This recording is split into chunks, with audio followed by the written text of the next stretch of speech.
Reading and Vocabulary Development 2, Thoughts and Notions, 2nd edition. By Patricia Eckert and Linda Lee. Copyright 2005. Published by Heinley, a division of Thomson Learning. All rights reserved.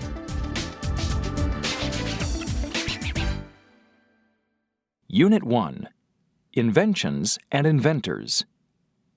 Unit 1. Lesson 1. The zipper. The zipper is a wonderful invention. How did people ever live without zippers? They are very common, so we forget that they are wonderful. They are very strong, but they open and close very easily. They come in many colors and sizes. In the 1890s, people in the United States wore high shoes with a long row of buttons. Clothes often had rows of buttons, too. People wished that clothes were easier to put on and take off. Whitcomb L. Judson, an engineer from the United States, invented the zipper in 1893. However, his zippers didn't stay closed very well. This was embarrassing, and people didn't buy many of them. Then, Dr. Gideon Sundback from Sweden solved this problem. His zipper stayed closed. A zipper has 3 parts.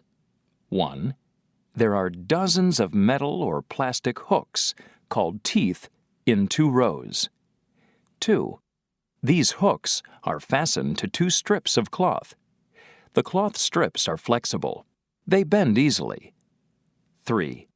A fastener slides along and joins the hooks together. When it slides the other way, it takes the hooks apart. Dr. Sundback put the hooks on strips of cloth.